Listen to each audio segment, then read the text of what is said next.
How did the fantasy weekend go? What did your teams do? What were our start and sit calls like? And what can you expect from the waiver wire for week 8? Producer, hit that button.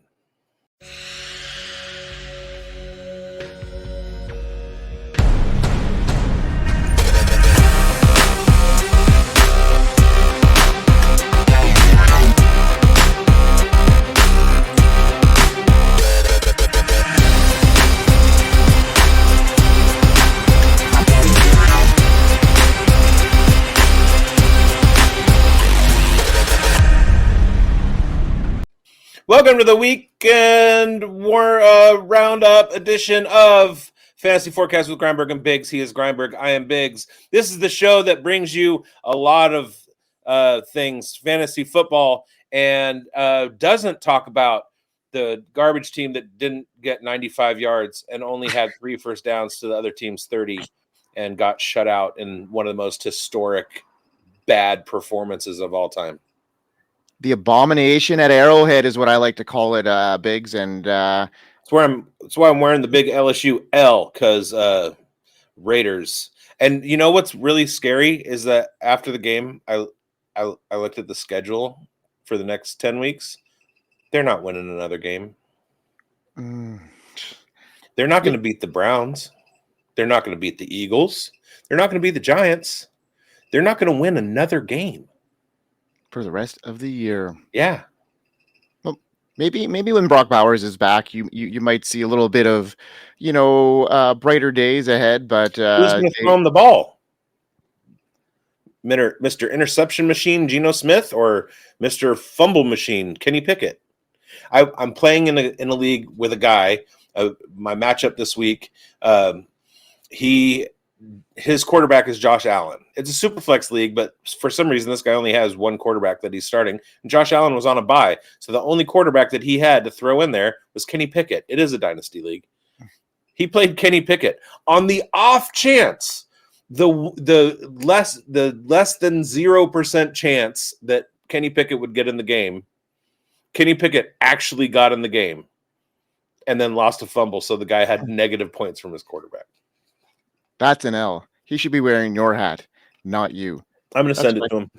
Yeah, and there it is. Yeah, let's airmail it out to him. And now it's time to get into the weekend. Let's talk about the wrap up here, bigz. Busy week, a ton to go over, and some big time storylines that need addressing. And let's talk about the first one that happened.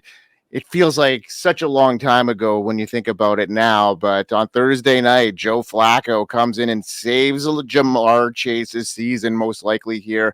Wide receiver 1 back on the table. The Bengals offense might have found its temporary lifeline here in Joe Flacco, and Jamar Chase was reaping the benefits in a season defined by quarterback instability. Chase continues to dominate, becoming the only wide receiver in NFL history to post 100+ receiving yards with 3 different quarterbacks through the first 7 games of a season. His 16-catch, 161-yard performance on Thursday night was his vintage wide receiver 1 type numbers. Now, with Flacco, he may not be the long-term answer, but his present raises some fascinating fantasy questions. Now, bigz, the real question here, with Flacco stepping in and the offense suddenly looking competent, are we talking about a short-term bump or the legitimate wide receiver 1 rest of season outlook for Chase? From a fantasy perspective, does Flacco's veteran presence actually raise his ceiling, maybe stabilize him as the wide receiver 1 overall, or is just Chase being QB proof overall here, bud? It's Chase being Chase. You have a handful of wide receivers, 4 or 5 wide receivers in the NFL that all have the opportunity or the possibility or the talent level, however you want to describe it, to finish as the wide receiver 1 in fantasy. And Jamar Chase happens to be one of those. CeeDee Lamb, Justin Jefferson, Malik Neighbors. Barring injury, barring catastrophic quarterback changes, etc., there are 5 guys in the NFL who have that range of outcome. And Jamar Chase, it doesn't change anything. We've seen these kinds of performances from Jamar Chase with Joe Burrow. We've seen them with him with Jake Browning, and now we've seen him with Joe Flacco, and it's just Jamar Chase being Jamar Chase.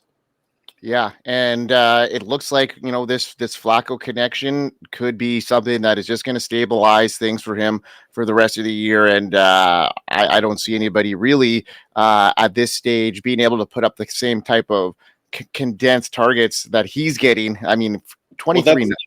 that's kind of what I'm saying, is that it doesn't stabilize him. He is what he's always been. It's the same. And again, we've seen it with Jake Browning. If they hadn't made the Flacco trade and Jake Browning had been the starting quarterback, we would see big games like this. I mean, it's not out of the question for wide receivers to have a game where they Captain Chase a couple times this year, but he's also had a couple of really big boom games. It's just the way things go. It's disappointing, but when you have a guy who's, he has a ceiling of 35 points, he's not going to get 35 points every week, but by the end of the year, he's going to wind up in that wide receiver one race. So that's what I'm saying. It doesn't change anything. It's just Jamar Chase.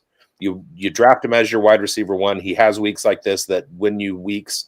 Everybody has bad weeks. Puka's out. Like, you know what I'm saying? Like, it's the way that things go. So you drafted him with your first pick. If you have him on a team, he was your first rounder. So he's going to give you games like this.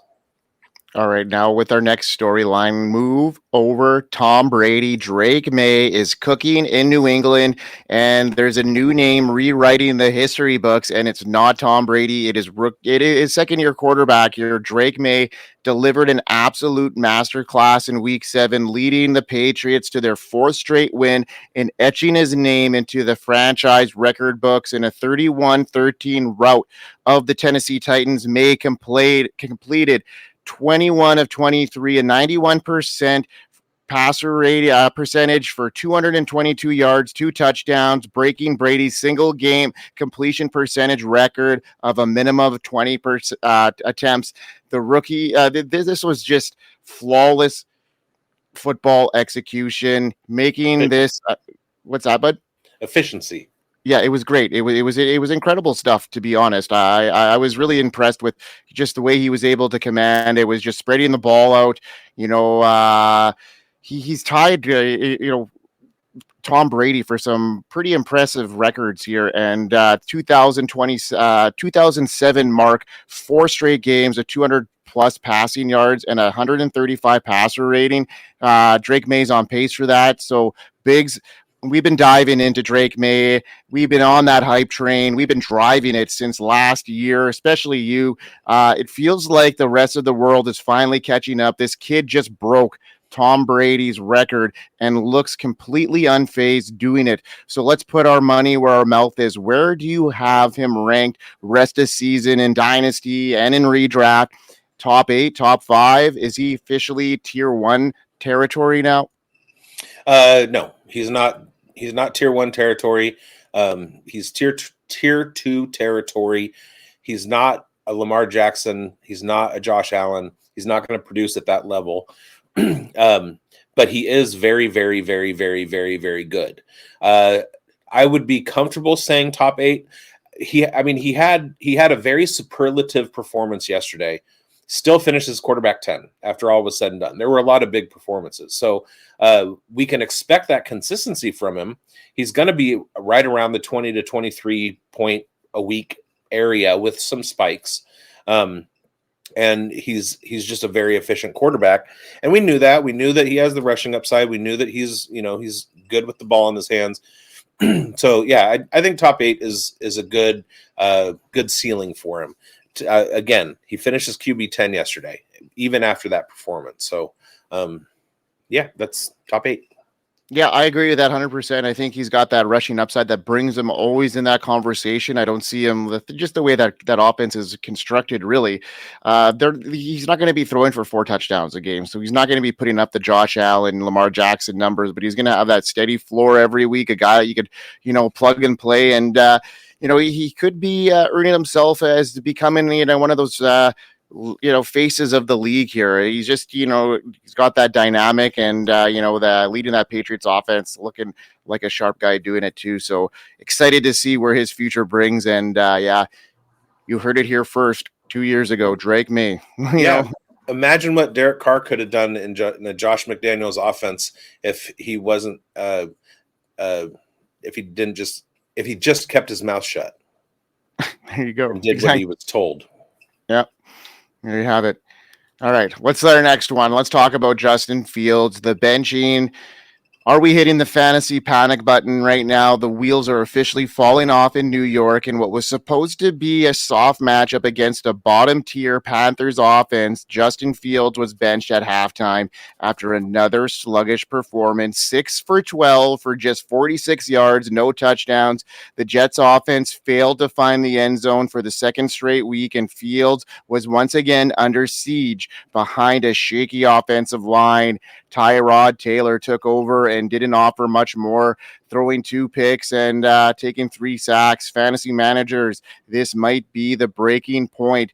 Fields was drafted to be a dual threat cheat code, but the Jets sitting at 0-7 and the offense in shambles. I mean, we have to consider that, the biggest weapon for that offense wasn't, suited up and Garrett Wilson, but the team is starting to look like it's falling apart. If you're a fantasy manager, Biggs, holding Justin Fields, are you cutting bait, stashing him as a Hail Mary, or still holding out hope for a second half rebound? How do you play this one in a single quarterback versus super flex leagues? Check this out. Justin Fields has played 6 games this year. 3 games against top tier defenses. He played Buffalo, Denver, and Carolina. In those games, he had 3.98 points against Buffalo, 4.9 against Denver, and 4.04 against Carolina. So 4 or less in those 3 games against top defenses. He's played against not great defenses, Pittsburgh, Miami, and Dallas. In those 3 games, he had 29.52 points against Pittsburgh, 27 against Miami, and 25 against Dallas. Okay? Next week, he gets Cincinnati. He's going to have another 25-point performance against Cincinnati's defense.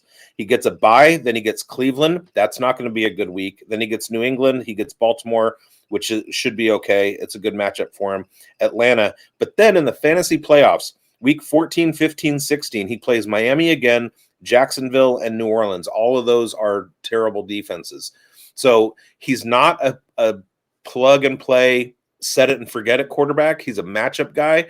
So keep him, don't drop him, and plug him in when the matchup is right. And that's going to be in your fantasy playoffs.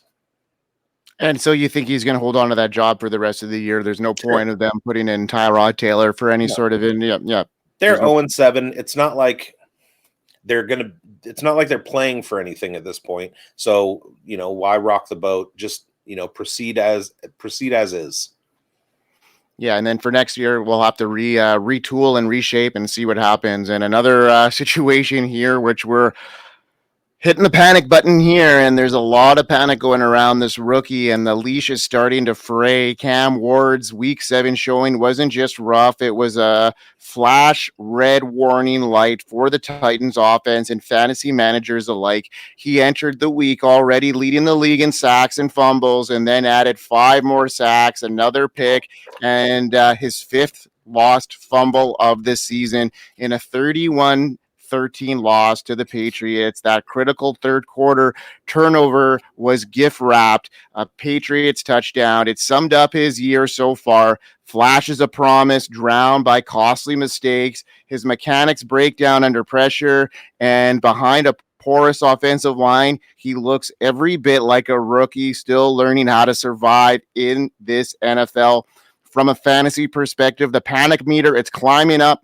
Ward was supposed to be a dual threat with weekly QB2 upside in Superflex leagues, but instead he's turned into a turnover machine and a team spiraling fast. At some point, rookie struggle becomes a trend, and trends start to shape his value. Now, Biggs, we've been trying to give Cam Ward the benefit of the doubt, rookie growing pains, that shaky O-line, coaching turnover, but at some point, this isn't noise anymore. 5 fumbles, 30 sacks, brutal decision-making, starting to feel like a full-blown red flag for fantasy managers. So let's be real. Is Cam Ward still worth holding in redraft, dynasty, superflex? Where do we draw the line?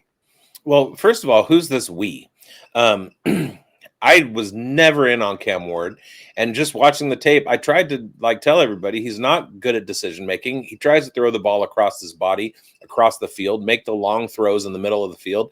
I watched him go against Cal last year and throw a fourth quarter interception to Noel Williams, one of your Kansas City Chiefs, threw across his body into traffic, across the field to the opposite hash mark on a college field.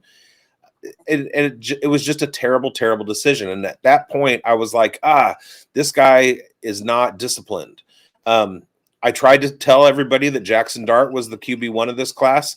I was looking through the FSAN prospect guide, the rookie guide today, and because I was trying to find what I had written up about Oronde Gadson II, and I noticed Cam Ward was our collective QB1, and I tried to tell everybody that, no, it's Jackson Dart. So I have 0 Cam Ward shares. I have somewhere in the area of 50 managed teams, even more in best ball. And I never drafted Cam Ward once. This is not something that's surprising to me. What is surprising to me is that you talk about how bad he did yesterday. It was his best finish of the season. Going into Monday with 4 quarterbacks left to play. He is right now sitting at QB 19. His best finish to date has been week 3 against the Colts, where he finished QB 21. So he has a chance to actually have his best finish of the year in this week. He's basically sitting right around 10 to 12 points a game. That's what you can expect. He's a rookie on a bad team that's still trying to learn. And that's, he's not worth holding at all. Yeah. And I'm with you too, because there was 2 of us that ranked him below Jackson Dart in our rookie rankings in the rookie guide. We just got outnumbered by some of the other writers, bigz, if you remember that. Yeah, and also all of the NFL GMs and all of the writers. Everybody else. Yeah. We were just except for our Undroppables crew. Yeah. We're just patting ourselves on the back for some of these takes because sometimes they hit. All right, let's keep shaking and moving, and let's pat ourselves on the back a little bit and take some ownership over our bad calls as well. So studs and duds section here. This is where we take ownership over our start and sits from the week that we just went down. And I'll start this week. I'll start us off with who I picked as my starts and sits. So I told everybody to sit AJ Brown, which wasn't a great decision, obviously, with the 2 touchdown game for him. And sorry, folks, if you had him on your bench. I told you to proceed with caution with him. Only caught 4 balls, but the 2 of them ended up being touchdowns and looking really good there. That was my only whiff this week. My other 3 were hits. I told people to sit Tony Pollard. He got a little bit of garbage time reception, but his rushing wasn't there, and he got under 10 points in fantasy. So that is a sit and a hit for me. I told people to start Quinshawn Judkins, and that was a complete smash. 3 touchdowns, over 100 purpose yards. What a great game for Judkins against that Miami defense. And I told everybody to start Ladd McConkey, 9 receptions, just under 70 yards. So a couple of great hits there and 1 big whiff. How did you end up doing there, bigz? Well, I, just like you, finished at 75% of our calls. Since I'm wearing the L hat already, I'm going to go ahead and throw Schultze completely and 100% under the bus. Yeah. He said to sit Michael Pittman, and when we were doing the show, I was like, oh no, don't know. And then he said to sit Jackson Dart. Those were both terrible calls. And then he said to start Justin Fields, and that was another terrible call. Let's check in on his Fannin start. That was a terrible call. Fannin had 7 points. So Schultze whiffed 0 for 4. So he's wearing the L hat with me. My big L this week was I said to start Demario Douglas. And, even with Drake May's superlative performance, he still only had 3 targets, 3 catches, and 5 points. However, time for a wardrobe change. Oh, no, you saw my bald. I'm going to throw on the W hat because I said to sit Bam Knight. He had 9 points. I said to start Jalen Warren. He had 20 points, and he's sitting at RB6. And I said to sit Garrett Wilson, who didn't play. So that's I'm going to call it a good call because he was questionable. So 3-4, just like you, 75%. We're on a heater the last few weeks. I think we're sitting right at 75% the last 3 weeks in a row. At least, so. yeah. Like we've had a good streak here, bigz, and we've hit on our waiver wire pickups as well. We've been a week ahead of some of these. Talked about Gadson on the show. We talked about a couple other guys that just hit the wire. Scatto. Yeah, Vidal. Some of these guys that we just were just a bit ahead of the curve. So continue to follow us on the fantasy forecast for all those league winning opportunities here, folks. And bigz, waiver wire, still in the heart of the fantasy season here. We're getting closer to people being in and out of the lineups and stuff. Okay, you got something to say, bigz? What do we got? No, I just wanted to call out my Alec Pierce call. I was trying to continue with your list of names that we've been telling people to grab.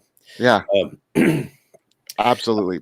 So I'll start the waivers for the week. I'm going to go ahead and why not? I don't know if he's going to play next week, but you may as well drop something on Jacoby Brissett. It looks like he's in a situation in Arizona where he has completely outplayed Kyler Murray. That veteran presence is good for the Arizona Cardinals. The fact that Trey McBride had 2 touchdowns was just phenomenal. Trey McBride is sitting in the back end of the top 10. If he and Jacoby Brissett can continue to do this, it's Trey McBride finishing as tight end 1. Jake Ferguson is tight end 1 right now, I think, which is quite a surprise. But Jacoby Brissett, go ahead and grab him just in case. I mean, we're at a point in the season where week 7, we say don't make any drastic decisions until after week 6. You have a really good idea of what your roster looks like at this point. And if you need a bump at quarterback, give Jacoby Brissett a chance because it's probably not likely that anybody else is available on waivers. Man, we always thought that maybe Marv had an issue with a Kyler problem, but could it be a Marvin problem? Yeah, like could that be it? I mean, look at what Trey McBride's been able to do with both those quarterbacks. Yeah, I don't know. The verdict's not out. We'll have to see a little bit more here. I mean, we haven't seen a boom game Marv got injured on that one and then he got concussed and then the bounce back game, but usually that doesn't, result in a performance dip. So it's something to really monitor here. And that was a close game too. Like that was back and forth action the whole way through. So you would think they would have gone to their number 1 receiver, but they were looking at Trey McBride and, the first throw of the game went to Michael Wilson. So the sad part is that I started the Green Bay Packers defense in a lot of leagues.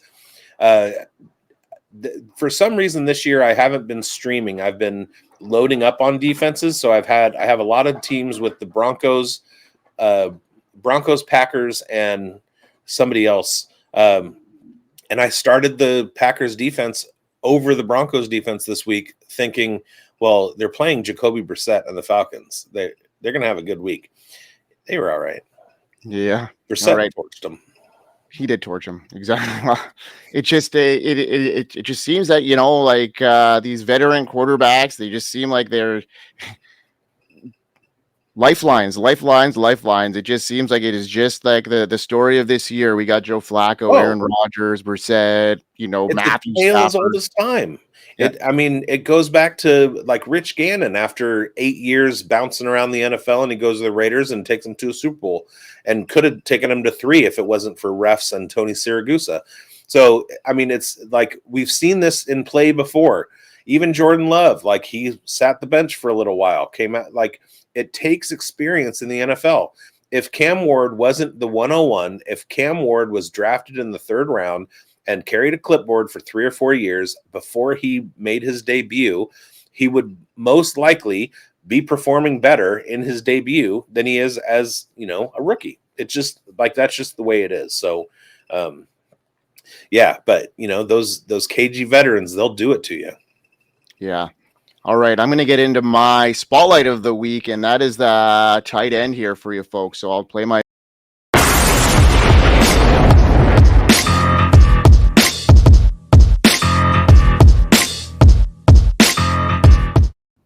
All right, so my spotlight of the week for my waiver ad is going to be Oronde Gadson, and he just didn't arrive. He kicked the door down this week, and we talked about him on our show in the past, but he is now probably the waiver wire gem of the week here. And if he's still on your wire, if you haven't caught wind of us before, go out and grab him. This rookie put on an absolute clinic against the Colts, carving up coverages like a seasoned vet and turning Justin Herbert's progressions into personal highlight reel. What made this breakout even more impressive wasn't just the box score, it was how easily he created mismatches while defenses keyed in on the Chargers' trio of top wide receivers.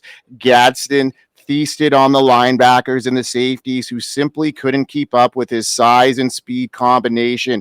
And that wasn't just some random 1 week wonder. We saw signs of this in week 6, but Sunday was the exclamation point. Gadson shattered Antonio Gates' rookie record, becoming the centerpiece of Herbert's midfield attack and proving he's more than just a gadget player. He's a tight end one in the making on a high octane offense. When a rookie tight end earns the trust this quickly in one of the league's most pass-happy offenses, you pay attention, and I paying attention, for the couple of weeks now, and so is Murdoch. He's ready to go, and we're all in on, Gadson this weekend and in the future here. So go out, folks. Spend what you got. This could be a huge situation on the rise here for Oronde Gadson and the Chargers.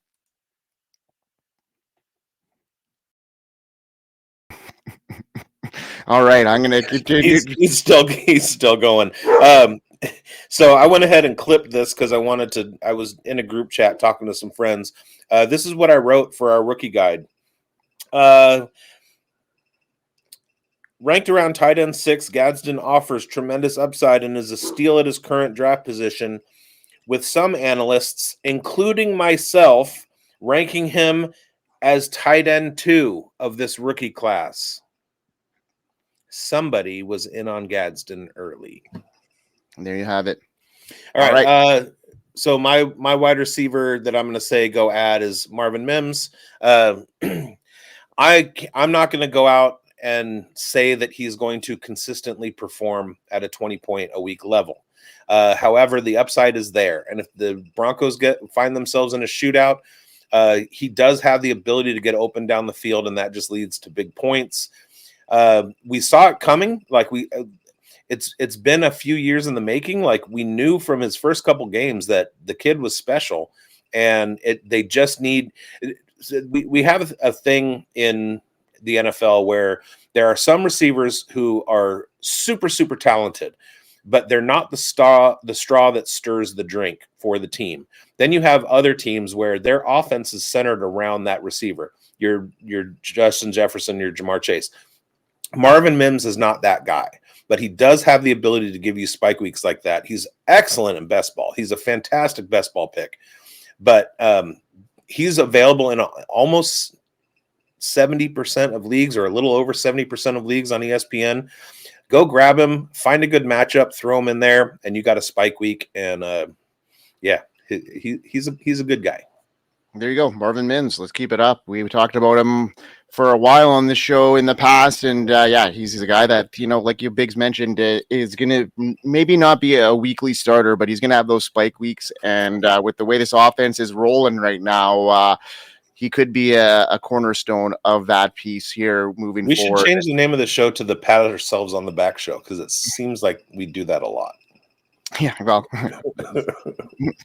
all right. This is a guy that wasn't on either of our radars for a while here, bigz. I think neither of us had a lot of stakes or shares of Xavier Legette, but he looked pretty good on Sunday, and he may have just revived his fantasy outlook here. The former first-round pick who spent the early part of the season buried under disappointing production and a nagging hamstring injury stepped back onto the field in week 7 and looked like a playmaker for the Panthers. And his 11 targets were a team high. And more importantly, he turned those opportunities into 9 receptions for 92 yards and a touchdown, showing off his contested catch ability, his physical yak ability, his profile. That's what people were excited about headed in here. And it was on full display.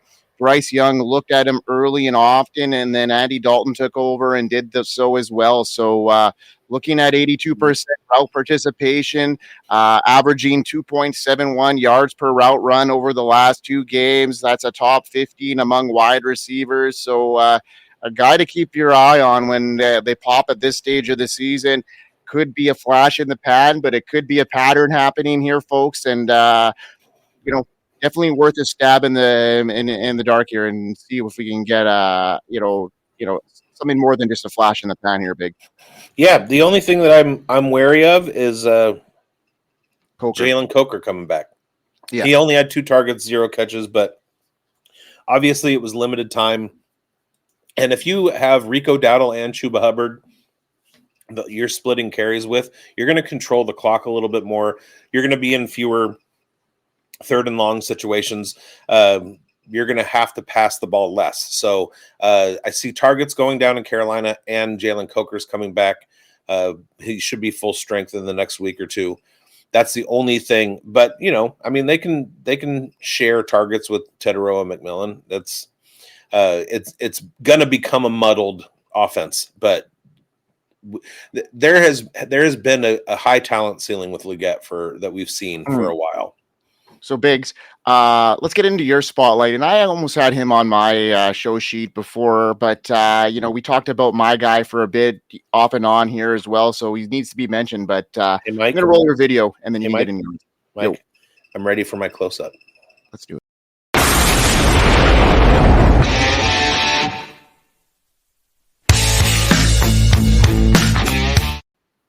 This is a sad day for me.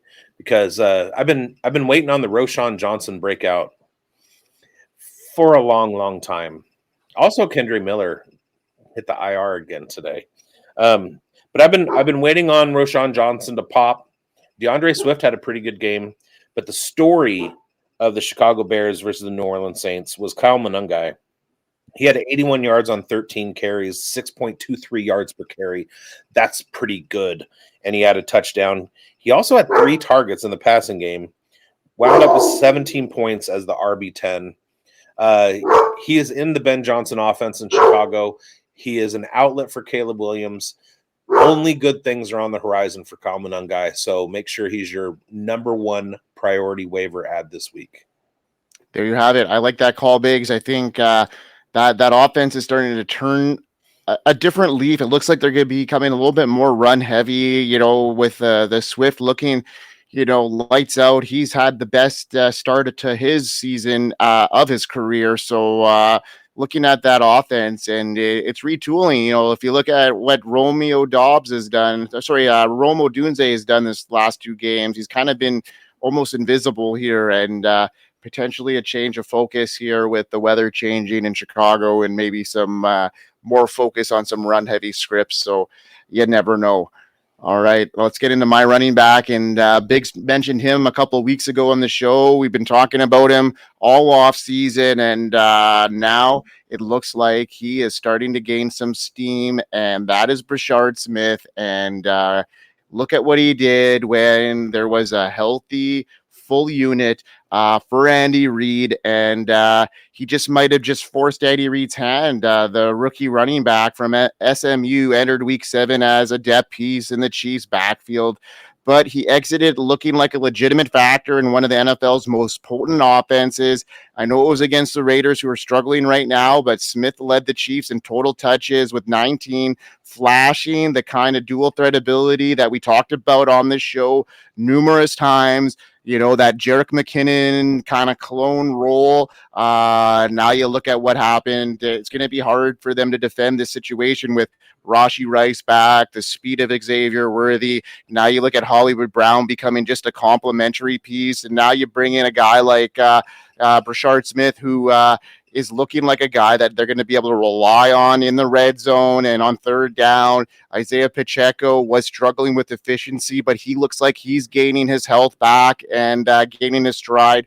This isn't just, a hot hand game. It's the skill set the Chiefs are looking for the home stretch here to make them a contender again. And folks, it's happening. It's a gradual climb, but I'm assuming by the end of this year, we're going to look at Brashard Smith being flex worthy pretty much game in and game out as the Chiefs make their push for the playoffs.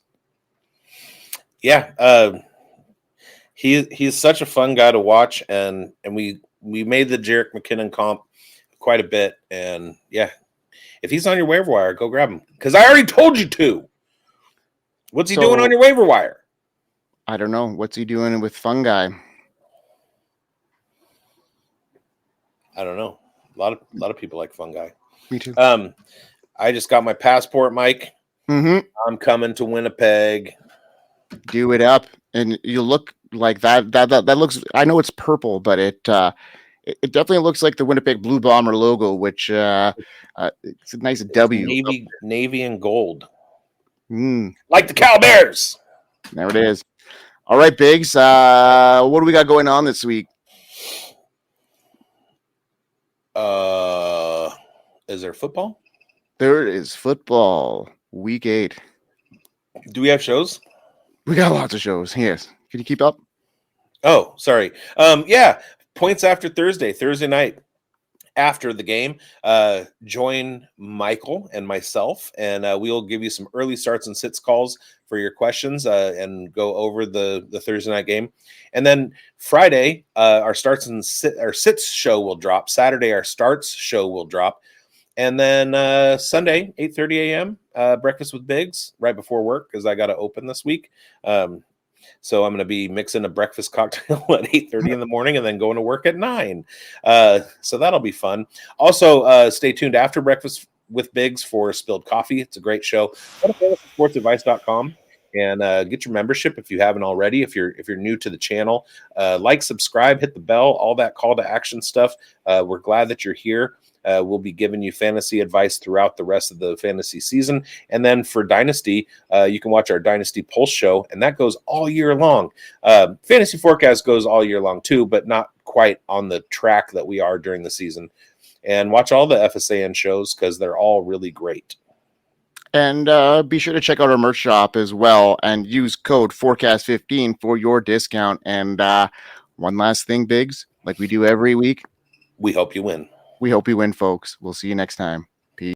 We are here. FantasySportsAdvice.com, offering the best fantasy sports social media platform. Why join endless Discord communities or the trolls of Reddit? Fantasy Sports Advice is a community designed to help you win with 24/7 support. Go to FantasySportsAdvice.com and become a pro member for unlimited access. Again, go to FantasySportsAdvice.com.